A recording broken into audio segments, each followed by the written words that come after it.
प्रिय मित्रों, जय श्री राम। काशी की महिमा, काशी नरेश और द्रविड़ नरेश की समस्या का ये दूसरा भाग है, उसको आप ध्यान से सुने। महात्मा तुलसीदास जी जब रामचरितमानस का पाठ संकट मोचन हनुमान मंदिर काशी गंगा जी के किनारे पे जो स्थापित किया था, वहां पे जब भगवान की पूजा करते थे, हनुमान जी महाराज का पाठ करते थे, तो उसी मूर्ति में से हनुमान जी प्रकट होते थे और तुलसीदास जी से बात करते थे। बहुत बड़ी महिमा है उस मंदिर की। अगर आपको जानना है तो कभी जाके जरूर दर्शन करके आइए, मौका मिले तो काशी जी पे। काशी तीनों लोकों से न्यारी है। भगवान शिव जी ने काशी जी को अलग बसाया था। वो मोक्ष की नगरी कही गई है। काशी में कोई मरता है, स्वर्गवास होता है तो सीधे मोक्ष को प्राप्त होता है, उसको यमराज के पास नहीं जाना पड़ता। जब हनुमान जी की मूर्ति के सामने ले गए, हाथ जोड़ के बोले कि स्वामी जी बहुत बड़ी मुसीबत आ गई है, ऐसा निवेदन करके महात्मा तुलसीदास जी रोने लगे।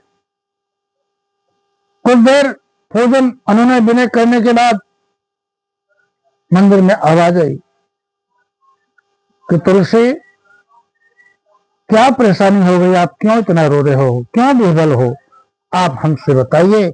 हनुमान जी की मूर्ति में से आवाज आई। महात्मा तुलसीदास जी ने हाथ जोड़ के हनुमान जी महाराज को प्रणाम किया। बोले कि प्रभु, आज बहुत बड़ा धर्म संकट हो गया है। दोनों नरेशों के यहाँ कन्या का जन्म हुआ है, लेकिन एक नरेश की पत्नी, द्रविड़ नरेश की पत्नी ने अपने पति से झूठ बोला कि पुत्र हुआ है। उन्होंने सोचा कहीं राजा दंड ना दे दें, इसलिए ये 6 प्राणी आत्महत्या करने जा रहे हैं। स्वामी, इनका निदान चाहिए, नहीं 6 मृत्यु हो जाएगी। आत्मदाह कर लेंगे गंगा जी पे, और मैं आपका भक्त हूँ, सेवक हूँ। कुछ इनको आप उपाय बताइए कि जिससे इनका कल्याण हो जाए और इनको आत्मदाह करने से बच जाए। हनुमान जी स्वामी ने तुलसीदास जी से कहा कि सुनो, जो आपने रामचरितमानस की रचना की है, जिसपे उस दिन यहाँ पे सत्यम शिवम सुंदरम आपको लिखा मिला था, इनसे बोलिए कि तीनों बैठ जाएं, उसी रचना का पाठ करें। 24 घंटे के अंदर उस रचना का पाठ, रामचरितमानस का पाठ यही संकट मोचन हनुमान मंदिर में करें, आपकी इच्छा पूरी होगी। इनको यथाउचित जो इनकी मनोकामना है संपूर्ण पूर्ण होगी। प्रभु श्री राम की कृपा से इनका सारा काम बिगड़ा बनेगा। ऐसा जब हनुमान जी महाराज ने तुलसीदास जी से कहा, तो तुलसीदास जी ने वहीं तुरंत अखंड रामायण का पाठ बैठाया, रामचरितमानस का।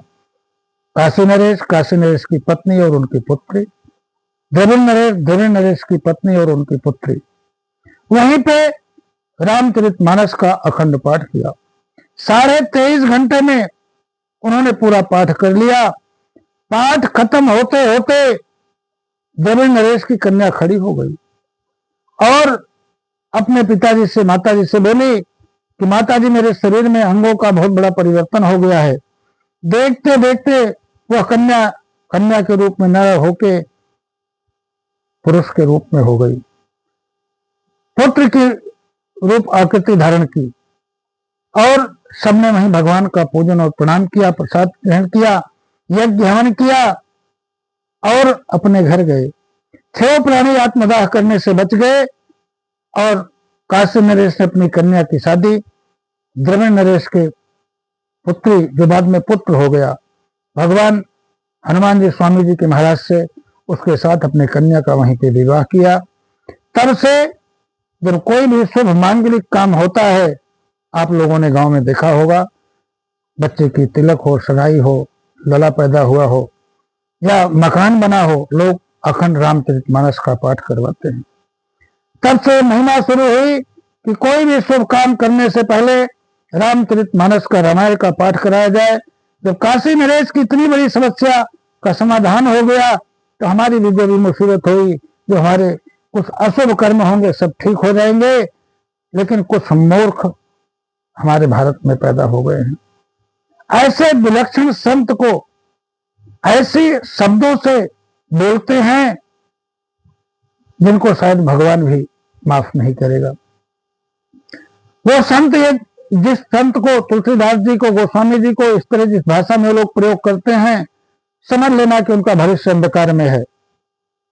अब उनको इस जीवन में कोई पदोन्नति नहीं होगी, अवनति होगी और वो घोर नरक के गामी होंगे। इस तरह काशी की महिमा और दो राजाओं की कहानी मैंने आपको कहा। महात्मा तुलसीदास जी द्वारा स्थापित संकट मोचन हनुमान मंदिर जो काशी जी के घाट पे स्थापित है, उस हनुमान मंदिर की महिमा मैंने आपसे बताई। कभी आप लोगों को मौका जब मिले तो जरूर मेरा आपसे निवेदन है, करवृद्ध प्रार्थना है कि आप लोग एक बार काशी जी जाइए और संकट मोचन हनुमान मंदिर का दर्शन करिए। इस तरह मैंने आपसे दो राजाओं की कहानी सुनाई। जय श्री राम, वंदे मातरम।